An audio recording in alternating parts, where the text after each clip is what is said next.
কালচক্রের ঘূর্ণিপাকে বিভিন্ন জাতির ভাগ্যাকাশে যেমন নেমে আসে অমানিসার অন্ধকার, তেমনি আবার উদিত হয় সোনালী সূর্য।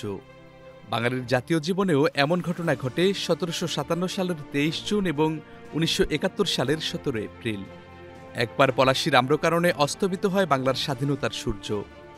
মেহেরপুরের আম্রকাননে সেই সূর্যই আবার উদিত হয় ভুখানাঙা মানুষের জন্য আলোর দীপশিখা হয়ে। দুই আম্রকাননের দূরত্ব খুব বেশি নয়, কিন্তু এর মাঝে ছিল প্রায় ২০০ বছরের শোষণ, বঞ্চনা আর পরাধীনতার শেকলে বন্দী অগণিত মানুষের আর্তনাদের ইতিহাস।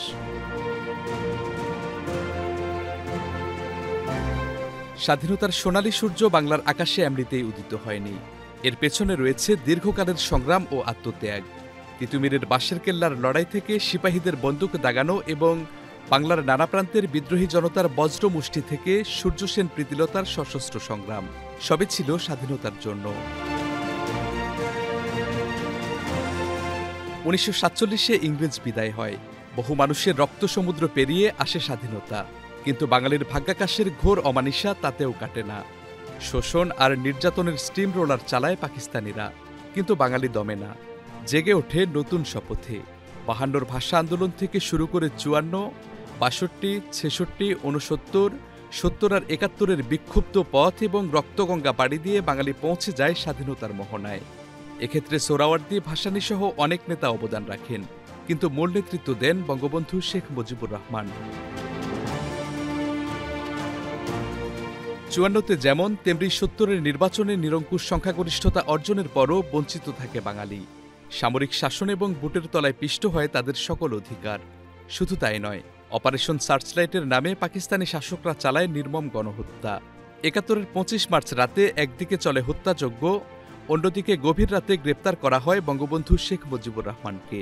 গ্রেপ্তারের আগ মুহূর্তে তিনি দিয়ে যান স্বাধীনতার ঘোষণা। এর আগে ৭ মার্চের ঐতিহাসিক ভাষণে বাঙালিকে ঘরে ঘরে দুর্গ গড়ে তোলার আহ্বান জানান বঙ্গবন্ধু।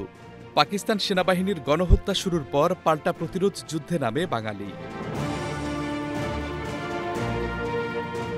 মুক্তিযুদ্ধ পরিচালনার জন্য ১৯৭১ সালের ১০ এপ্রিল গঠিত হয় গণপ্রজাতন্ত্রী বাংলাদেশের প্রথম সরকার। ১৭ এপ্রিল সেই সরকার শপথ নেয় মেহেরপুরের মুক্তাঞ্চল ভবেরপাড়া গ্রামের বৈদ্যনাথ তলার ছায়ানিবিড় আম্রকাননে। এ সরকার পরিচিতি পায় মুজিবনগর সরকার নামে। প্রবাসী সরকারও বলে থাকেন কেউ কেউ। এ সরকারের অধীনেই পরিচালিত হয় মুক্তিযুদ্ধ। স্বাধীনতা লাভ করে বাংলাদেশ।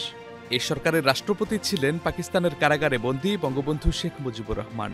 উপরাষ্ট্রপতি সৈয়দ নজরুল ইসলাম, যিনি দায়িত্ব পালন করেন অস্থায়ী রাষ্ট্রপতি হিসেবে। এছাড়া প্রধানমন্ত্রী তাজউদ্দিন আহমেদ, মন্ত্রিপরিষদের সদস্য খন্দকার মোস্তাক আহমেদ, এম মনসুর আলী এবং এইচ.এম. কামারুজ্জামান। প্রধান সেনাপতি নিযুক্ত করা হয় এম.এ.জি. ওসমানীকে।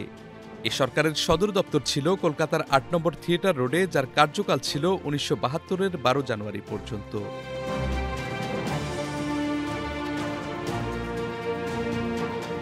৭১-এর ১৭ এপ্রিল মুজিবনগরের শপথ নেয়া সরকার মুক্তিযুদ্ধ পরিচালনা করে দলমত, ধর্ম, বর্ণ নির্বিশেষে বাঙালির ইস্পাত কঠিন ঐক্য প্রতিষ্ঠার মাধ্যমে। তারা নীতি নির্ধারণী ভূমিকা পালন করে অভ্যন্তরীণ এবং বৈদেশিক সকল ক্ষেত্রেই। শুধু তাই নয়, ১১টি সেক্টরে যুদ্ধ পরিচালনা এবং সে যুদ্ধের পক্ষে আন্তর্জাতিক সম্প্রদায়ের সমর্থন আদায়, সব দিক থেকে দক্ষতার পরিচয় দেয় মুজিবনগর সরকার। ৭১-এর ১৭ এপ্রিল বাংলার আকাশে যে সূর্যের উদয় হয়েছিল, সেই সূর্যের আভায় বাঙালি অর্জন করে স্বাধীন সার্বভৌম দেশ ও লাল সবুজের পতাকা। Saifur Rahman Rubel, channel S, news desk.